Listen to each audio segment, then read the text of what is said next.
Assalamualaikum warahmatullahi wabarakatuh. Bismillahirrahmanirrahim. Nahmaduka ya ghafuru ya syakuru. Mashalli wa sallim barik ala sayyidina maulana Muhammadin wa ala alihi wa sahbihi asma'in. Nama ba'du. Kula niki cerita ibadah sing ringan-ringan mawon. Tapi dadekne mlebu swarga. Amin.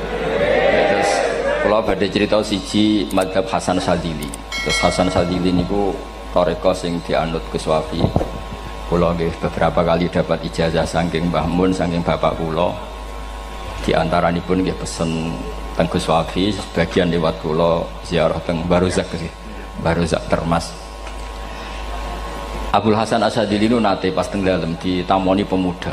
Pemuda niku ngrutu. Di kampung kami banyak maksiat, di kampung kami banyak kesalahan. Niku sepundi?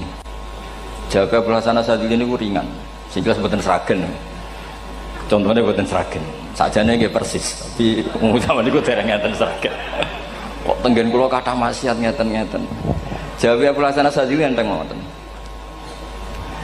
Man ahabba alla yu'sawaha fi ardi alla yu'sawahu fi ardi faqad ahabba alla tadhara maghfiratu wa alla tadhara syafaatuhu sallallahu alaihi wasallam. Dadi wong bayangno donya ora ana salah iku padha karo ora kepengin roh ghafure Allah Subhanahu wa taala. Mulane mazhab Syadzili paling bandel, ngurusi wong bandel paling bandel nggih mazhab Syadzili. Ngger kiai Syadzili iku ora umate macam-macam. Mulane teng Indonesia niku penak, sing keturunan putih seneng nabi, sing ireng nggih seneng nabi, sing ora keturunan nggih seneng nabi. Mulane setan ku bingung. Nyongkone sing seneng nabi keturunan putih tok, sing seneng keturunan ireng ya seneng nabi, sing ora keturunan ya seneng nabi, sing lakenan ya seneng nabi. Jadi kelompok itu kathah sangat. Ini penting kalau aturaken mergi madhab Syadzili niku pancen dados pembanding madhab Sayyid Abdul Al-Haddad.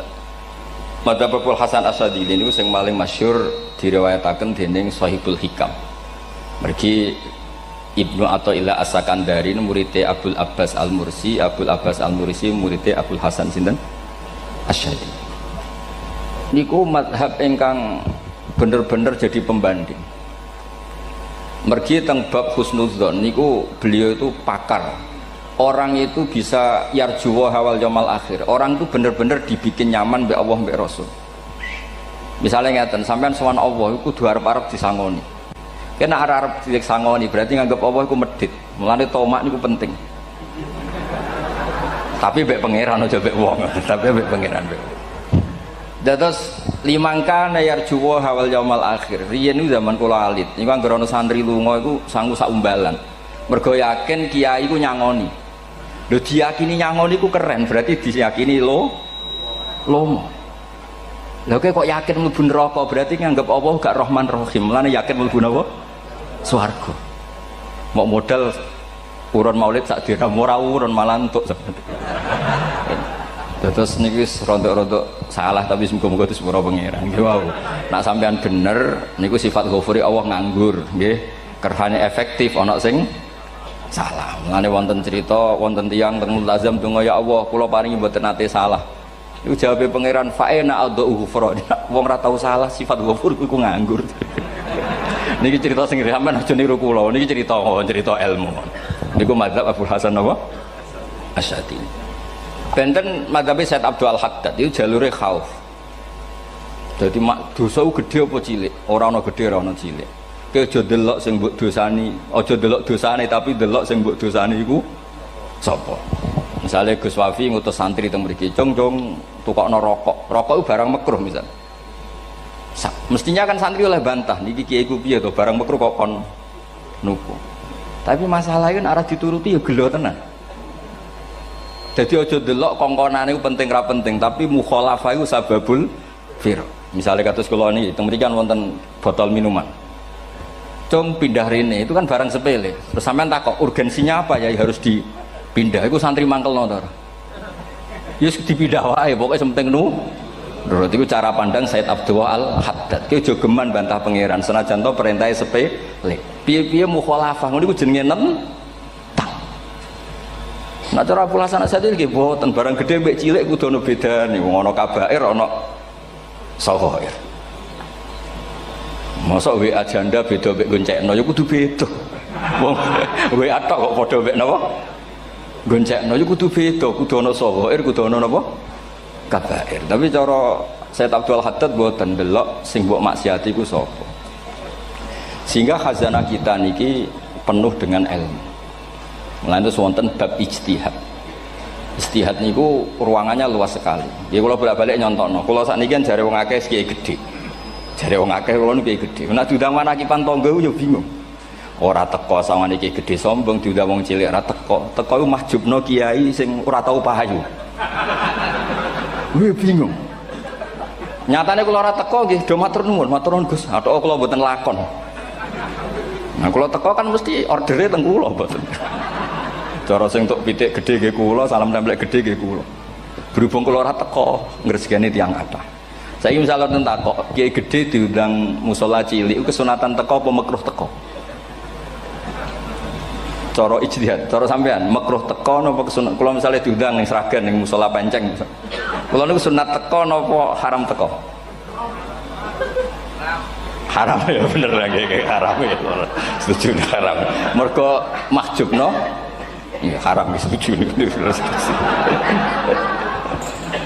itu ijtihad. Ijtihad itu ranahnya itu karena nggak bisa ditebak.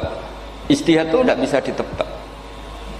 Kalau gak ada cerita kata tentang ijtihad niki betapa umat Rasulullah umat sing bejo pilihan-pilihan ijtihadnya dibenarkan. Masyhur tentang cerita Bani Quraidah. Nabi ngendikan engkau kue jogeman sholat asar kecuali sampai neng kampung Bani Quraidah. Ternyata kurang 2 kilo atau 3 kilo matahari itu mau terbenam. Sebagian sahabat sholat sebelum sampai Bani Quraidah karena takut sampai Bani Quraidah sudah kodok napa asar. Sebagian tetap sholat di Bani Quraidah meskipun sudah kodok asar. Ketika lapor Nabi semuanya dibenarkan. Semenjak itu ada pintu sing darani pintu napa ijtihad. Mengenai kalau bolak-balik cerita, wonten kiai nak tangkok, cung kowe ngaji mek sapa? Ngaji kalian tiang niki.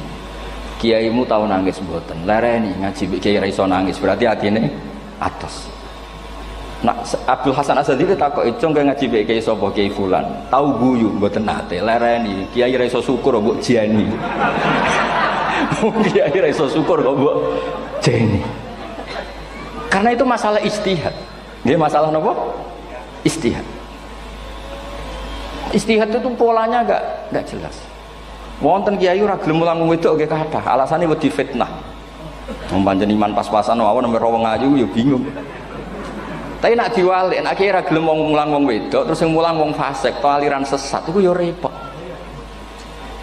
Kowe ngrasa paling gak sesat. Ya sudah seperti itu masalah-masalah apa? Ijtihad. Nah, kalau tak cerita saat ini balik cerita tentang Burda. Burda itu nak ngelem Kanjeng Nabi. Niku pancen diilmoni tenan. Kalau niku Burda berjanji tiba niku setengah hafal. Pancen riyen mbah kula buyut-buyut kula niku pesene ken hafal tiba, hafal berjanji, hafal Burda. Wis mboten ngengken ngapal loh, tapi karena sering baca akhirnya hafal. Kalau beri beberapa contoh, ngelem niku nak mboten diilmoni itu kualitasnya tidak bagus. Tapi kalau diilmoni itu kualitasnya bagus. Kalau beri contoh begini. Saya itu kalau pidato atau khutbah atau ngaji, apalah terserah istilah jenengan atau ceramah. Biasanya kalau seneng istilah ngaji, niku mesti ikuti sing gampang mawon. Wa ala alihi wa sahbi ajmain. Ajmain itu kalimatun fariqah bainana wa bainasyiah. Fa innana nukrimu jami'as sahabat. Ajmain itu kalimatun fariqah, kalimat pembeda. Kita ahli sunnah wal jamaah akramu jami'as sahabat. Ada kelompok sing akramu sahabian wa ahanu sahabian akhir. Sehingga ajmain itu harus kita baca. Itu karena itu kalimatun fariqah, kalimat pembeda. Kata-katanya hanya ajmain. Begitu juga berjanji. Berjanji itu nak ngelem Nabi niku wa ba'du fa'aqul wa Muhammad bin Abdullah bin Abdul Muttalib wasmuhu Syaibatul Hamdi Humitat Hisaluhus Saniyah. Karena ketika Rasulullah memaklumatkan jadi Nabi itu problemnya itu nasabnya siapa? Orang-orang yang di Palestina, di Israel, di Yordan, di Syam kalau dulu itu alamatnya Nabi itu harus turunan Ibrahim. Ibrahim sementara orang Syam menurut pengetahuan orang-orang Yahudi Syam. Maka saya berjanji menunjukkan dulu kalau nasabnya Muhammad itu ini. Terus sampai warafuhu ilal khalili Ibrahimah. Terus ila dzabih Ismailan isbatu wa mun tamah. Terus setelah itu terus beliau ngendikan wa adnanu bila raibin inda dzabil ulumin sabiyah ila dzabihi ismail nisbatu wa mun tamam.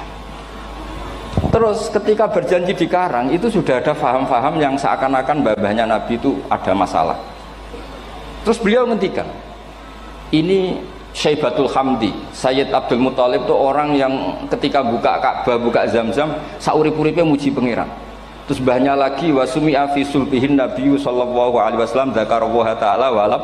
Mbah yang ini bahkan dengar ketika Nabi masih di punggungnya membaca tasbih. Terus sampai fa'azim bihi min ikdin ta'allaqat kawakibud durriyah wa kaifala wa sayyidul akramu sallallahu alaihi wasallam wasitatuhumun. Nabi itu orang suci, makanya harus lewat rahim yang suci, harus lewat bapak yang suci, mbah yang suci, sampai ila Khalilir Rahman Ibrahim alaihis salam. Makanya terus dinagumkan nasabun tahsibul ula bikhulau, terus tarokus sifaha falam yusibhum aruhu min adami wa ila abihi wa ummihi. Karena kabeh sonal ismihi, semuanya itu untuk menjaga asmane Nabi Muhammad sallallahu alaihi wasallam. Kemudian Burda membentuk itu dalam bentuk nazuman. Misalnya beliau ngendikan Rasulullah itu mutiara. Jadi ketika dakwah berpola ya baik, ketika tidak berpola juga baik. Beliau cara muji Nabi faddurru yazdadu husnan wa huwa muntazimun. Namanya mutiara ketika diuntai pasti sangat indah. Tapi terus-terusannya itu wale sayang kusu qadran ghairu muntazimi. Tapi namanya mutiara, mbok berserakan pun tetap indah. Jadi unik. Berarti ketika beliau uji Nabi dakwah tertib pernah. Sholat tuh harus begini, harus begini, harus begini. Beliau sholatnya tuh makninah tertib. Tapi Nabi pernah sholat gak tertib. Duhur tuh 2 rakaat. Mana anak kiai rodok lalinan itu ya anak sana tuh. Duhur itu 2 rakaat. Tapi barokahnya Nabi duhur 2 rakaat diketahui cara sholat kalau salah itu gimana. Umpama Nabi sholatnya bener terus, itu akan kesulitan kita solusinya ketika ngalamin apa? Kesalahan. Makanya Nabi ngendikan ma kuntu ansa walakin unas sali as-sunnah. Itu mestine ra tau lali, tapi didesain lali biar bisa jadi sunnah. Wonten tiyang salate suwi maca surat Baqarah. Wonten tiyang badhe njupuk wedhuse lah cara Indonesia. Bareng kesuwen piambake mufaraqah. Walhasil Mu'ad matur Nabi, ini munafik di tengah-tengah sholat kok mufaraqah. Si penggembala unta ini juga ngeklaim, ya Rasulullah imam kita tidak benar, sholatnya kesuwen. Pikirannya wong ora bela imame. Ternyata Nabi gak belok sing ngangon. Afattanun anta ya Mu'ad. Wong imame wong seragen surat Baqarah. Wis pokoke kulo wae. Jadi Islam itu segampang itu, semudah itu. Sehingga wonten tiyang niku isane maca kulhu, rakaat ula nggih kulhu, saniyah nggih kulhu, pokoke kulhu. Sampai sok makmume ku mangkel. Waduh, si imam iki gak keren, mosok main apa? Kulhu. Dilaporno, ya Rasulullah ini imam yang kau tugaskan di kampung kami niku amen maca kulhu, Mam. Ditimbali mbek Nabi, kenapa kamu baca kulhu terus? Li annaha sifatullah, karena itu sifatnya Allah. Maka saya senang mengulang-ulang sifatnya. Terus kata Nabi, saya barusan dikasih wahyu Allah bahwa Allah mencintai kamu karena kamu mencintai surat Qulhu. Nah ini ijazah yang seragam ini niku apa? Nanti maca timbang maca idza samsu kuwirat bulet ning tengah. Jajal ampun tak tes sakniki. Kiai paling pinter teng seragam kan maca idza samsu kuwirat di depan umum. Mungkin nak dhewean roh tapi nang ngarepe Habib Doa ngarepe Gus Wafi meriang nak muntir. Wah, ngoten niku kula ndek kanca niku imame level desa, bareng imami teng kecamatan salat Id. Mersiapno surat Tabarakalladzi biyadil mulk. Suwengi diapalo lanyah sampai ambeke hafid. Niku nyatane nggih malah klirune fatal, malah lali ra maca Fatihah. Saking semangate ben ketok imam keren maca surat napa? Tabar. Jadi yo ribet.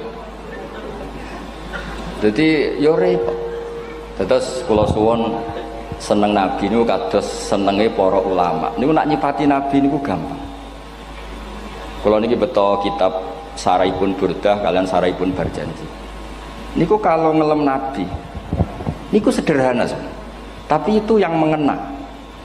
Bisa ulang lagi niku sing mengena. Misalnya dawe Imam sing aran Risalah Qusyariyah. Tegene Bukhari ini cerita Bukhari. Nanti semua Nabi ketika di akhirat tuh nafsi. Jadi roh prahara kiamat itu pun gak dinyali mau muni nafsi. Nabi ini cek kober ngendikan ummati umat. Ketika semua nabi ku pelo wis ra iso muji pangeran, Nabi Muhammad di depan Allah tesih saged muji. Fa ahmaduhu bimahamida allamani ha rabbi. Ketika nabi lain sudah tidak punya nyali bilang alhamdulillah, Rasulullah masih punya nyali bilang alhamdulillah. Sehingga fa Muhammadun ahmadu min ghairi. Hampir semua ulama ngendikan ahmadu yang Muhammad itu af'al tafdil. Fa Muhammadun ahmadu min ghairi. Ketika nabi lain sudah tidak bisa atau tidak punya nyali memuji Allah, Nabi Muhammad masih berani memuji Allah ketika mahsyar. Karena logikanya begini, kira-kira pikirannya nabi-nabi ini wis kiamat, berarti amal wis ditutup lah, buku wis tutup. Tapi tak pikirannya Nabi Muhammad boten ngoten. Allah itu tidak diganggu oleh apapun, tidak kena atau tunduk sama konstitusi apapun. Sampean ra iso ketemu Allah, Allah nih pun akhirat, jenengan pun boleh macam-macam nih, pun tutup buku boten saged. Rahmatnya Allah tidak bisa dibatasi oleh akhirat. Saya ulang lagi, rahmatnya Allah tidak bisa dibatasi oleh akhirat. Makanya Nabi tetap berani mengajukan syafaat meskipun sudah finish, sudah akhirat sudah finish. Sehingga Nabi muji-muji Allah, akhirnya Allah ngendikan ya Muhammad irfa' ra'sak wasal tu'tah wasfa'tu syafa'. Sudah Muhammad, kamu minta apa tak kasih. Saatnya beliau minta hak napa? Syafaat, disebut maqamam mahmud. Dan ini kula waos kitab kersane orisinil niki betapa sayangi Rasulullah sallallahu alaihi wasallam teng kita. Ketika nabi lain tidak punya nyali kecuali mikir dirinya sendiri, jadi aku punya ngendikan nafsi-nafsi, Nabi Muhammad masih gak ada nyali ngendikan apa ummati ummati. Itu bukti bahwa nabi itu nggak pernah nggak mikir umatnya. Wala sawfa yu'tika rabbuka apa? Fatartu. Ini nabi cek jawab, fa la ardo wa wahidun ummati finnar. Kalau engkau memberi saya sampai saya puas, maka saya tidak puas dan satu dari umatku masih menjadi ahli neraka. Ini kalau waos nak sampean orang nangis kebablas. Ini cerita betapa Rasulullah Shallallahu Alaihi Wasallam.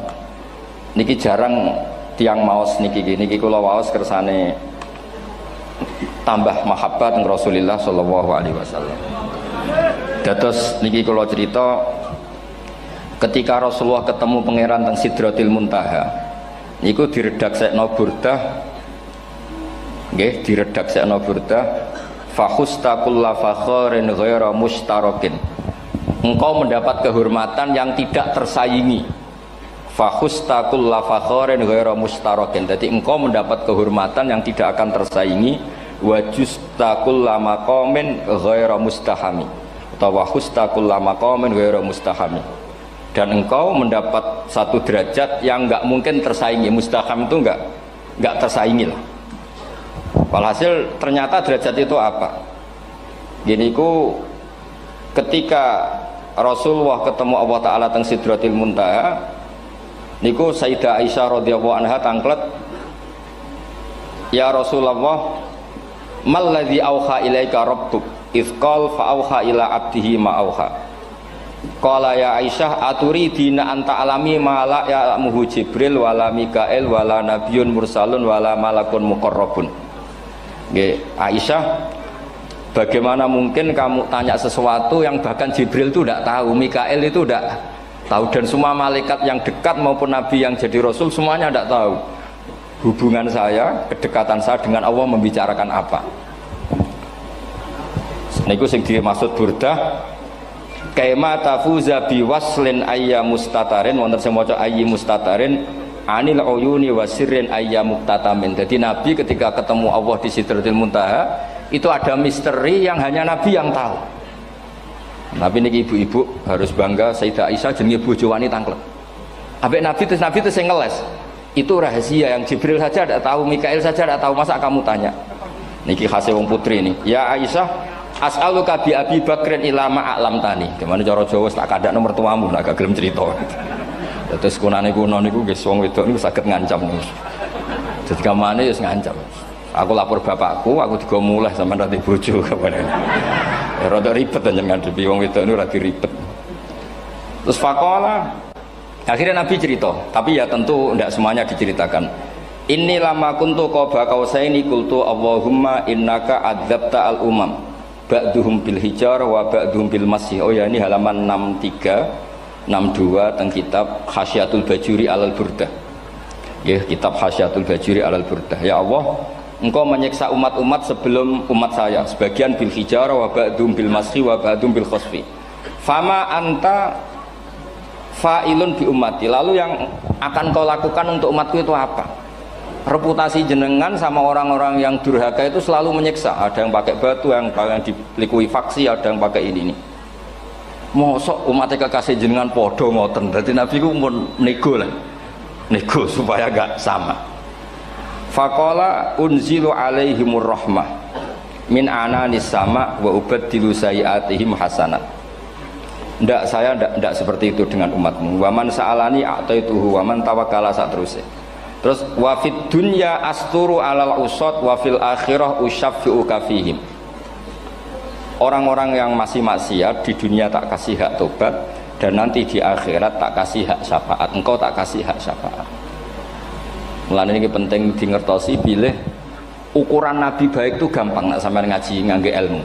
Syafaati li ahlil kabair min ummati. Sok syafaatku kanggo ngomong sing salah akeh. Wong Nabi ku ora melok dosa kok mikir nyafaati. Nek rapi-apike wong ora mungkin. Wong sing dosa iku sampean, sing salah sampean, sing mikir solusine Kanjeng. Nah, lho wong kok apikane ngono iku gak mungkin ta wong. Wong sing salah iku sampean, sing diutang yang sampean, sing kasus iku sampean, sing mikir Kanjeng. Nah, itu cara ulama ngelem Kanjeng Nabi. Mulane khodam tuhu bimadihin astaqilu bihi dzunuba umrim madha fi syi'ri wal khodami. Dadi aku ngelem Nabi iku sebagai bentuk ngelem sing dadekno dosaku ben disepuro pangeran. Misalnya kita suka Alphard, muji Alphard, suka Innova, muji Innova, suka kebun, muji kebun. Sing ribet tuh nak suka hewan, seneng kucing nggak ngelem kucing. Lu bareng ngelem Kanjeng Nabi kok ora iso. Lane jari Burdah, aku iku ngelem apa tau iso, mosok aku ora tau ngelem Kanjeng Nabi. Makanya terus beliau hidupnya, kemampuan syairnya didedikasikan hanya nggo ngelem Kanjeng Nabi Muhammad sallallahu alaihi wasallam. Makanya terus ngendikan wa muli kholasi khaira multazim. Saya dedikasikan kecerdasan saya untuk ngelem Kanjeng dan Nabi, dan itu solusi terbaik. Lalu nak ngelem Kanjeng Nabi kadang kebablasan, sampai dikritik banyak ulama karena kebablasan. Gini masyhur beliau ngendikan wala yadi ka rasulullah wa ijahu kabi idzal karimu tajalla bismi muntaqimi. Wonten naskah sing tahalla duka wau teng mriki diwaos napa tahalla napa tajalla tahalla ya. Wonten naskah tahalla wonten tajalla artosipun ngeten. Ya Allah, nabimu ini engkau gelari nabi yang ar-raufur rahim, sebagaimana yang sering disebut Habib Ali Al-Habsyi. Jika nabimu itu ar-raufur rahim, maka ketika engkau mau menyiksa saya dengan atas nama engkau al-muntaqim, zat yang tukang nyiksa, yang menyiksa, maka gelar engkau kepada nabi yang ar-raufur rahim itu kamu kemanakan? Jenengan kudu konsisten, terus kadung ngarani nabi ini jenengan raufur rahim. Maka sifat jenengan yang muntakim jangan pakai dulu, karena saya ini umatnya Nabi yang kamu beri gelar Raufur Rahim. Paham tuh jenengan? Maksudnya ya ojo sido nyiksa wong kadung mbok arani Raufur Rahim. Dadi wala yadi ka rasulullahi jahu kabi idzal karimu tajalla ta tahalla bismimun takim. Terus sing aran Burdah jenenge Muhammad. Allah kadung janji wong sing jenenge Muhammad ora bakal disiksa. Sebetulnya maknanya ya Muhammad Sayyidul Anbiya nih. Tapi ketika ono panggilan Muhammad ke depan, Muhammad gak boleh disiksa. Jeneng kula nggih Muhammad. Terus Burdah nu saking yakine ngendikan fa innali zimmatan minhu bi tasmiyati Muhammadan wa huwa afal khalqi biz zimman. Gusti jenengan kudu eling nami kula niku Muhammad. Wong sing jenenge Muhammad ora oleh disiksa. Padahal maksudnya ora oleh disiksa kan Kanjeng Nabi Muhammad, tapi biabake namine Muhammad. Terus ngendikan malih in ati dzamban fama ahdi bimun taqidi minan nabi wala habli bimun sorim. Gusti kula pun iman mbek jenengan. Iman itu nilainya tertinggi. Jenenge iman nilai tertinggi, maka iman nggak bisa dibatalkan hanya karena saya salah. Berarti pangeran kok diruwayu dipeksa kudu ngakoni nek dene umat Rasulullah sallallahu alaihi wasallam dan in ati lamun nekane ingsun dzamban ing dosa. Fama ahdi bimuntaqidin, maka perjanjian saya dengan engkau tidak boleh dibatalkan. Itu termasuk hebatnya umat Rasulullah sallallahu alaihi wasallam, apapun salahnya niku tetap diakoni umat Rasulullah sallallahu alaihi wasallam. Mergo termasuk kelebihan Nabi nu gak ada hak napa? Syafaat. Nggih eling-eling termasuk kelebihan Nabi uga ada hak napa syafaat. Meskipun kita tetap khawatir jenenge dosa nggih istighfar, tapi aja dadi putus asa mergo napa in anti dzamban fama ahdi bimuntaqidi minan nabiyyi wala habli bimun sharim. Terus niku cerita-cerita madhe ulama teng Rasulullah sallallahu alaihi wasallam. Mereka milih kata-kata sing wong apik eling terus. Nggih eling terus. Wau kados wau fadurru yasdatu husnan wa wa muntazimu walaysa yang kusu qadron hiramun. Jadi dulu tuh pernah ada faham-faham sing cara zahiri hadis iku abai nabi itu seperti ini cara zahiri hadis.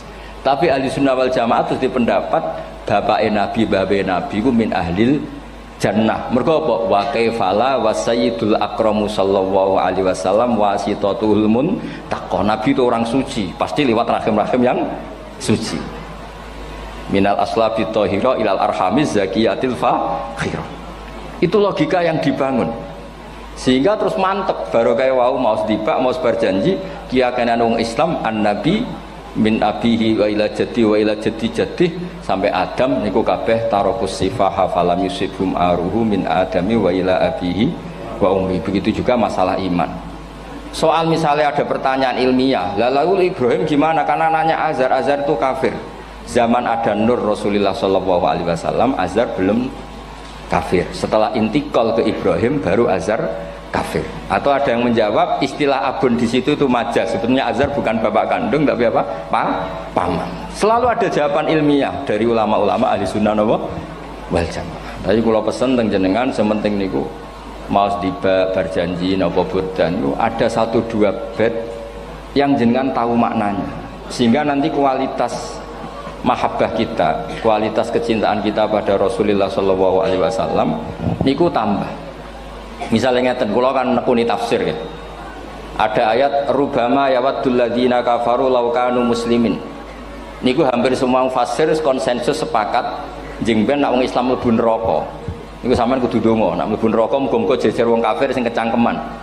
Niku dinyek. Jarene iman nekani mau oleh jutene neraka padha wae aku.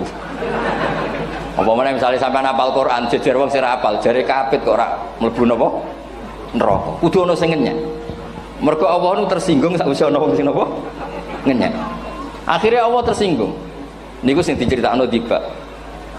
Wa izzati wa jalali la ja'altu man akhlasa li bisyahadati kaman kadzdzaba bi. Adkhiluhumul jannata bi rahmati. Ora iso wong dekne tauhid apapun salahe wong dekne ndek tauhid ora ngarah dadi ahli neraka selawase kaya wong kafir. La ja'altu ora bakal gawe sapa ingsun man akhlasa li bisyahadah orang yang tauhidnya benar kamang kadzdzaba bi sebagaimana orang yang tidak bertauhid sama saya. Adkhiluhumul jannata bi rahmati. Padahal Allah dilapuri malaikat, malaikatnya kira diprovokatif. Malaikatnya lapure wajadnahum asrafu ala anfusihim wajadna amalahum minadz-dzunubi ka'amsalil jibal. Jare pangeran wis timbang seputi Gusti, wanane salah tok. Reputasine salah tok. Ghairu annahum yasyaduna alla ilaha illallah wa anna muhammadar. Niku jawabe pangeran wa izzati wa jalali la ja'altu man akhlasoli kaman kadzdzaba bi adkhiluhumul jannata bi rahmati. Nah, lafat-lafat seperti ini kita akan punya harapan ketika ndelok umat sing carane iman tesih blepotan, carane salat cek blepotan, carane zakat cek blepotan. Kita selalu punya harapan barokahnya iman, barokahnya mahabbah ning Rasulullah sallallahu alaihi wasallam, mereka tambah hari tambah baik. Jangan beragama yang tidak punya harapan, karena agama ini bagi yang punya harapan. Dimangka yarjuwa wal yaumal akhir, bukan yang tidak punya harapan. Kanjeng Nabi sekaruan Nabi orang terbaik dilarani wong Taif, disiksa wong Mekah. Niku malaikat usul kula siksane ya Rasulullah karena mereka menghina kekasih Allah. Mereka ada iman. Nabi masih punya harapan. Mungkin mereka ada iman. Tapi asallah ayyukhrija bal arju ayyukhrijawah min aslabihim may ya'budu wa la yusyriku bihi syai'an. Anak bapak orang iman, aku cek diharapan anak putune iman. Dan sedekah Rasulullah sallallahu alaihi wasallam. Sani kata bapak era poso, anaknya melok TPQ, barang poso juk gendong, akhirnya bapak izin melok poso. Bapaknya maca Quran ra tau. Bapaknya nekani wisuda anake hafid. Mulane bapake ora kena dibentuk, ya arep-arep napa? Anake.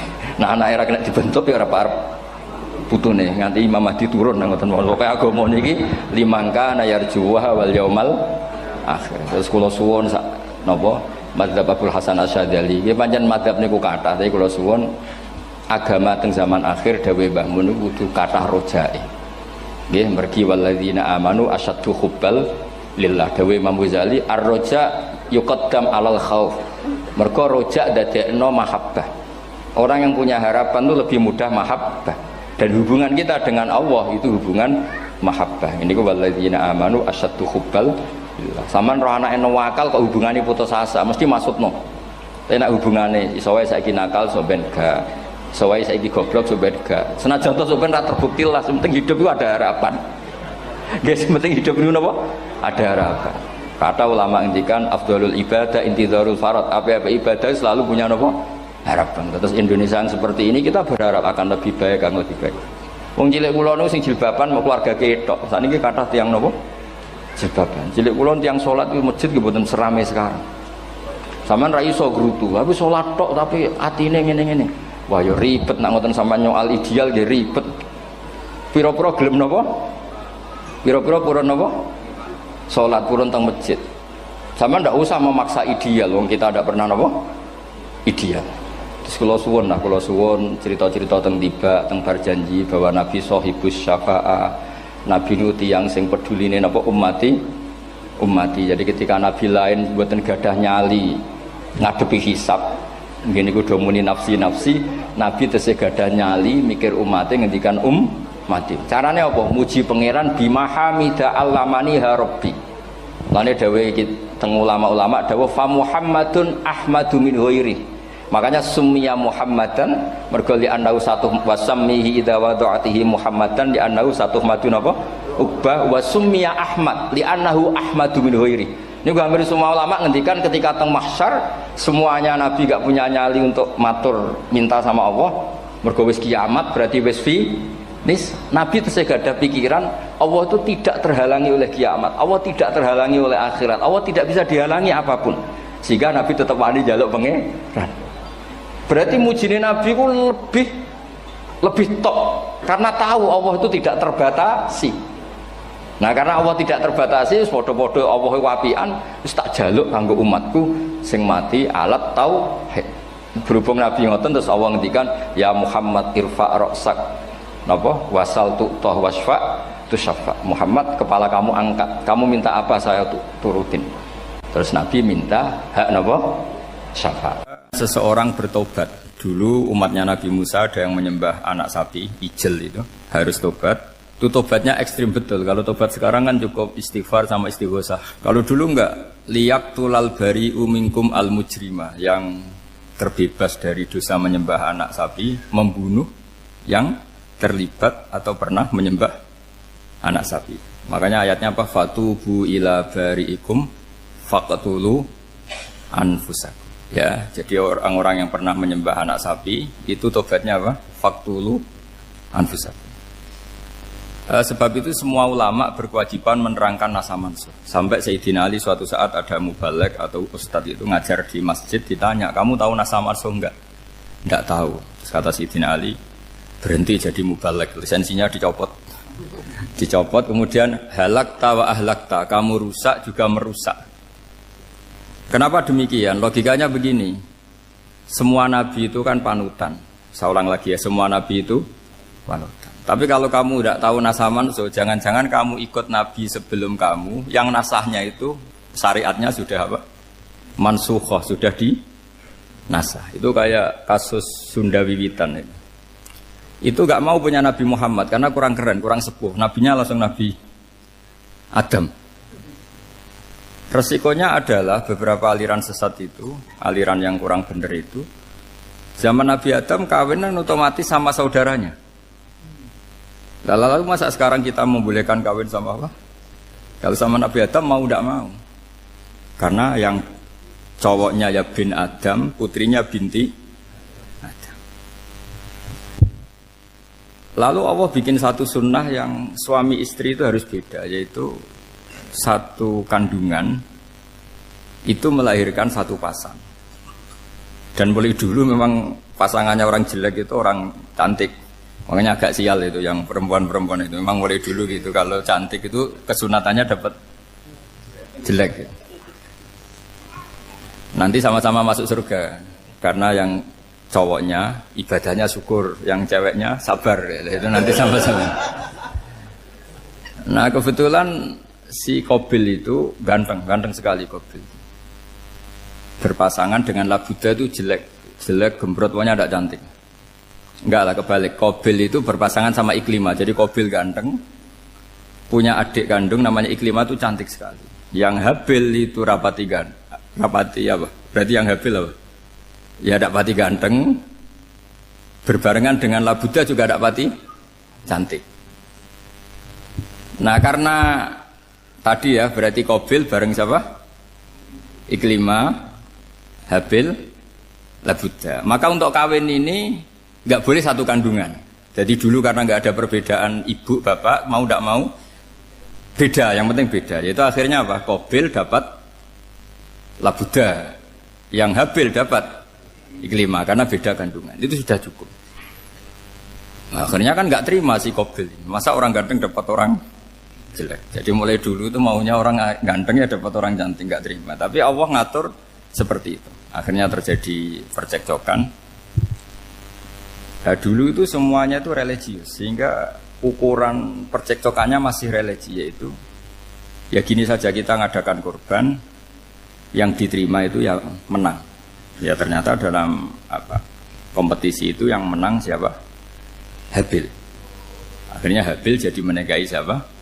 Iklimah. Kalau sekarang kompetisinya kan siapa paling kaya ya menang, lebih gampang. Nah kemudian bayangkan misalnya, ya saya ini menerangkan asa mansuh. Kita semua sering ngomong, sering berkoar-koar, sering menyarankan atau mewajibkan para nabi itu panutan dalam semua perilakunya. Ternyata ada beberapa perilaku yang sudah dinasakh atau dihapus ketentuannya oleh syariatnya Rasulullah Shallallahu Alaihi Wasallam. Maka mengenali asa mansuh itu keharusan dalam ulumul Quran. Ya, makanya Allah mengatakan apa? Manansakh min ayatin aw nunsiha pasti na'ti bi khairim minha aw misli. Jadi saya nerangkan nasah masuk itu dua sesi. Satu sesi antar nabi, dua di internal syariatnya apa? Nah, sekali saja hari ini tok, sudah setelah itu anggap pinter sudah. Kalau sudah jangan tanya lagi. Nah, ada beberapa lagi syariat yang masalah metode. Dulu Nabi Nuh itu dibolehkan oleh Allah saking mangkelnya sama orang kafir. Saya ulang lagi, orang kafir itu kan biadab sekali, nempat buminya Allah, makan rezekinya Allah, kemudian mengkafirkan Allah. Pikirannya Nabi Nuh, orang biadab gini nggak layak hidup, itu pikirannya Nabi Nuh.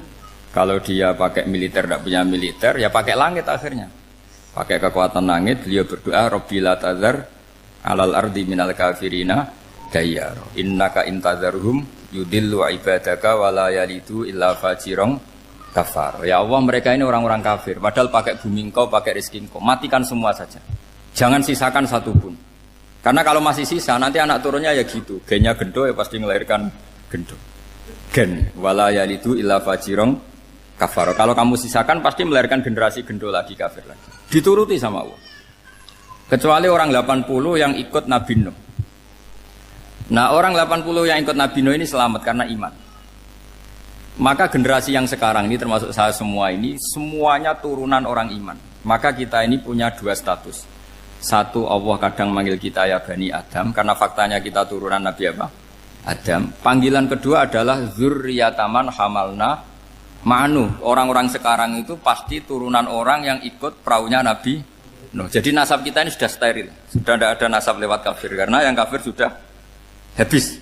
Semua orang sekarang itu turunan Nabi Nuh, yaitu disebut apa? Zurriyataman Hamalna Ma'nu.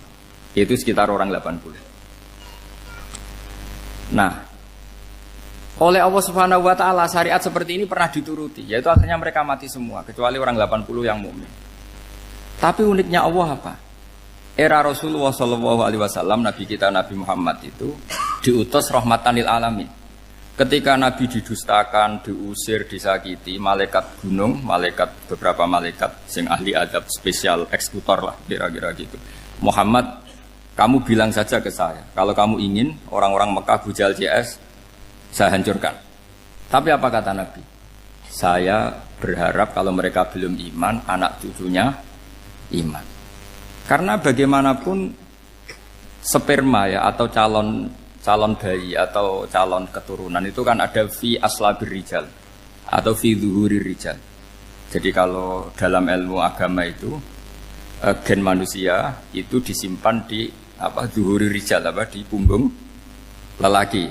Nanti dipindah ke arhamin nisa. Logikanya gini.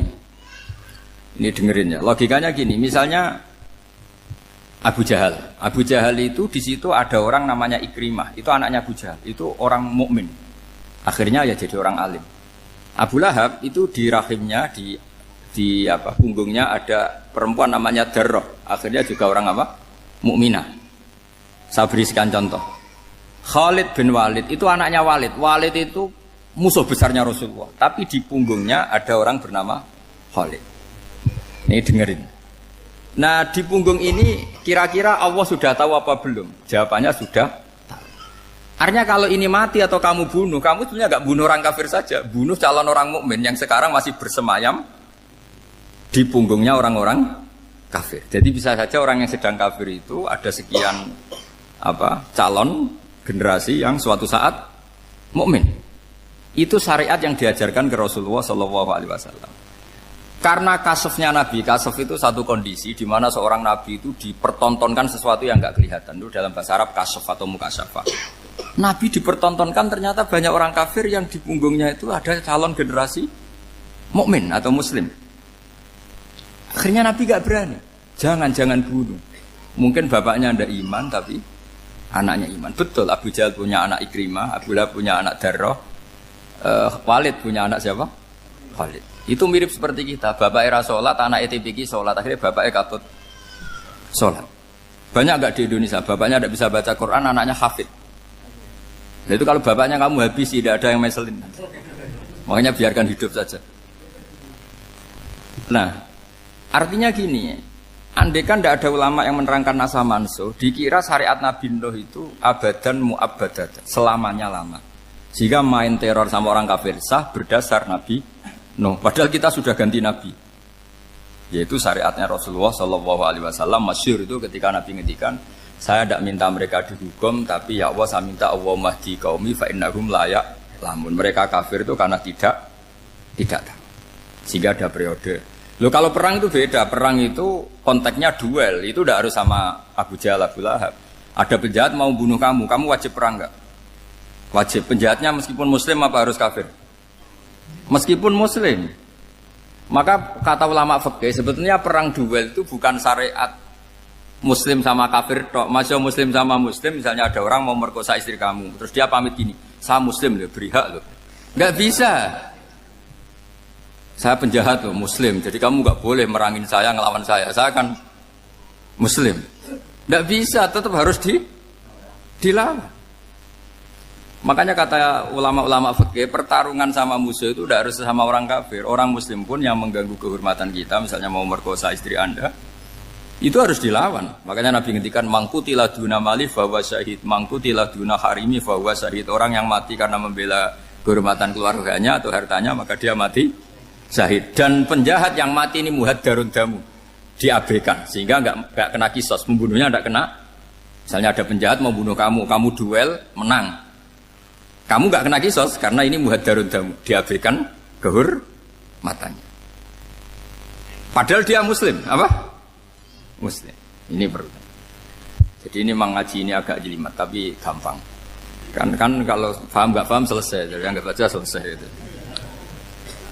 Sehingga kalau enggak ada nasa mansuh, maka orang selalu berpikir, pokoknya yang penting ikut Nabi. Nah itu bahayanya kalau Anda tidak tahu detail, jangan-jangan syariat yang kamu ikuti itu syariat yang sudah berstatus mansukhoh, telah dicabut. Dan itu banyak.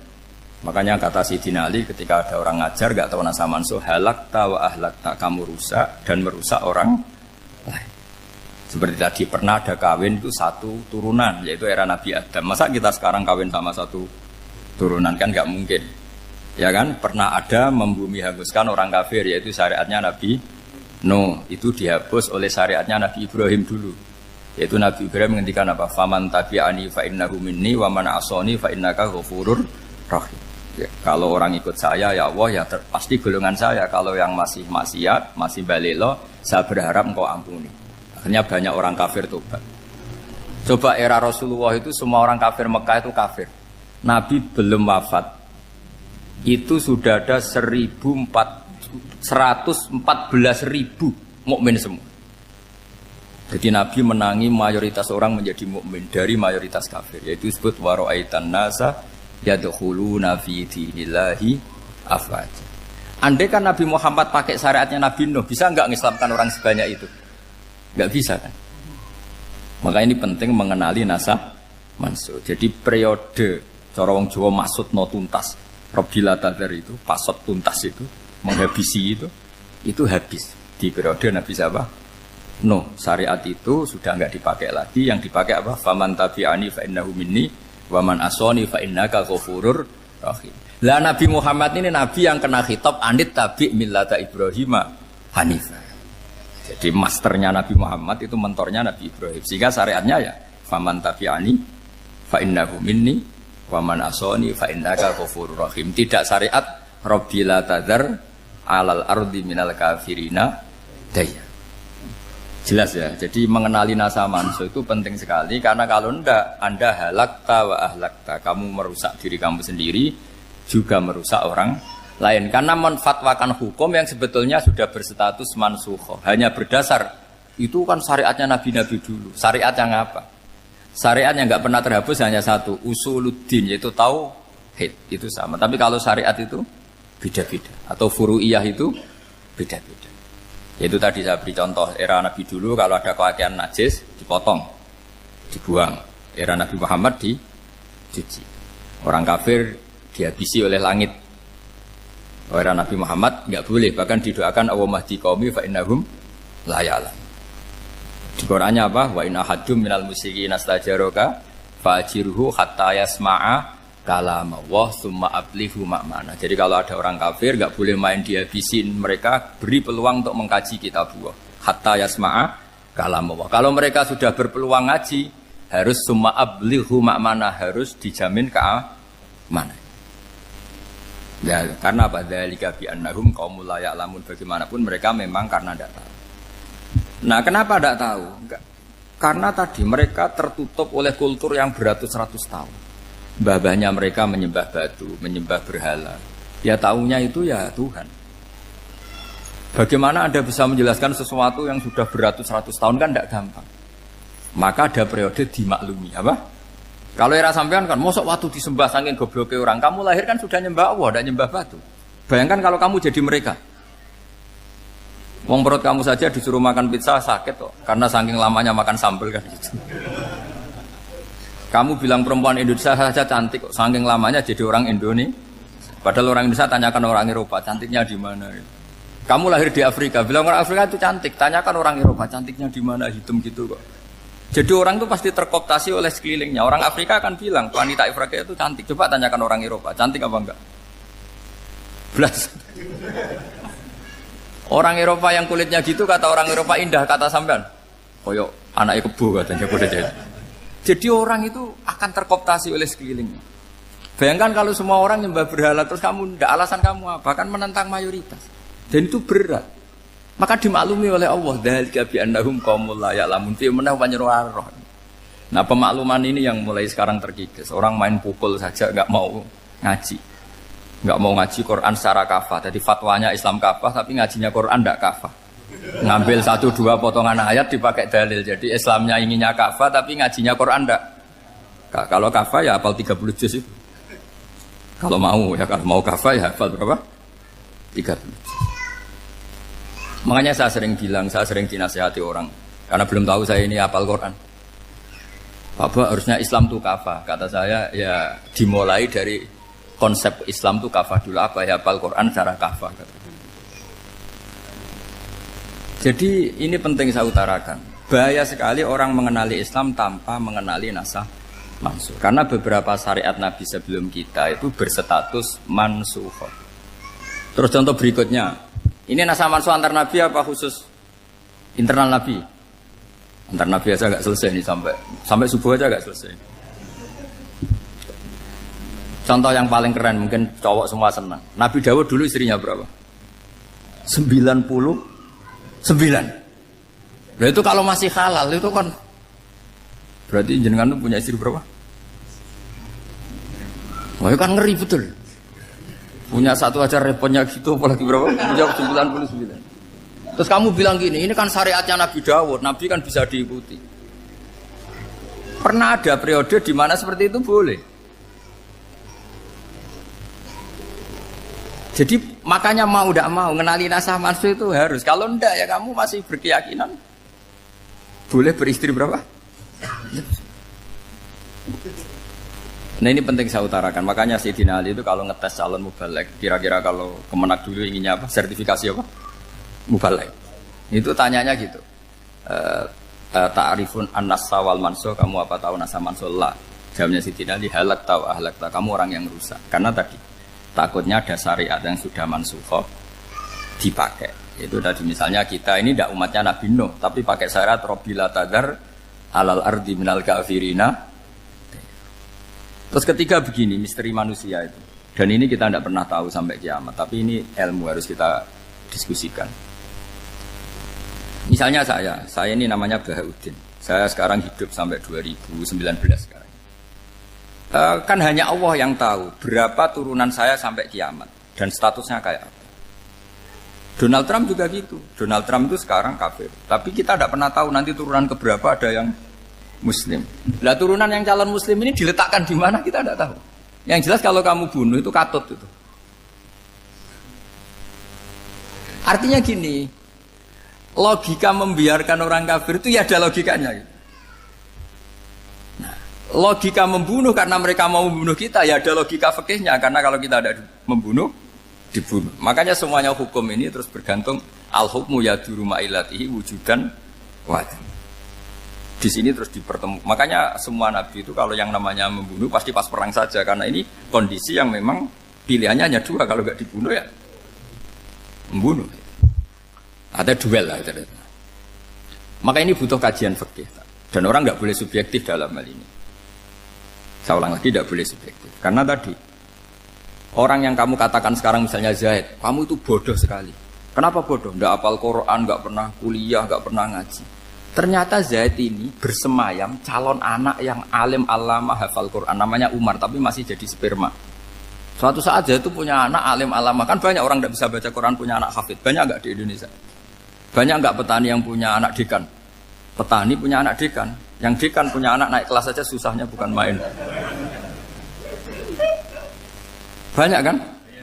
Nah ketika dibalik nanti ada dekan punya anak goblok, yang petani punya anak dekan, pinter mana?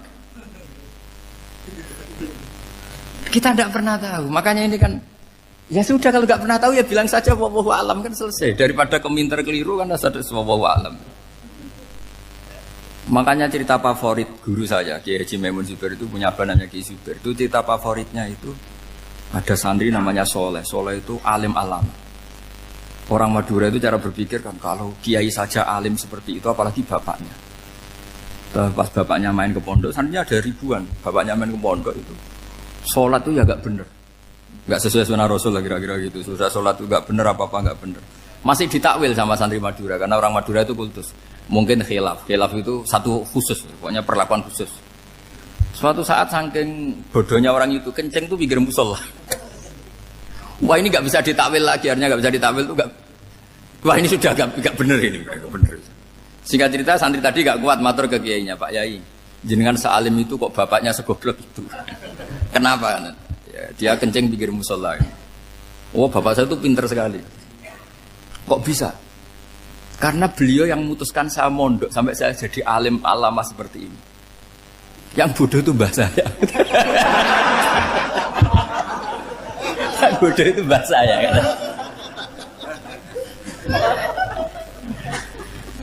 Artinya gini, sekarang misalnya Anda dekan, atau Anda rektor, atau Anda profesor, atau Anda kiai top mubalek kondang. Anda mau balik kondang terus punya anak, gobloknya bukan main. Atau apalagi anaknya ketangkep KPK. Yang satu anaknya orang bodoh jadi dekan. Kalau kompetisi ini pinter mana coba? Ada ahli metodologi tapi anaknya itu terlibat narkoba. Yang ini petani utun, anaknya dekan. Kira-kira kalau dikompetisikan pinter mana?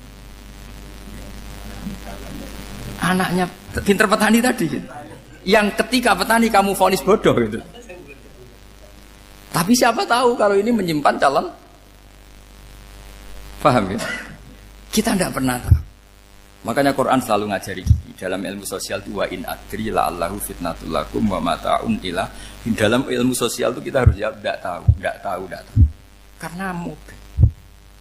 Makanya saya tadi pagi ngaji di direktorat saya bilang, saya pernah diprotes orang, Gus kamu udah jelas 01 atau 02. Ya saya jawab gitu. Manusia itu makhluk yang paling gak jelas gitu.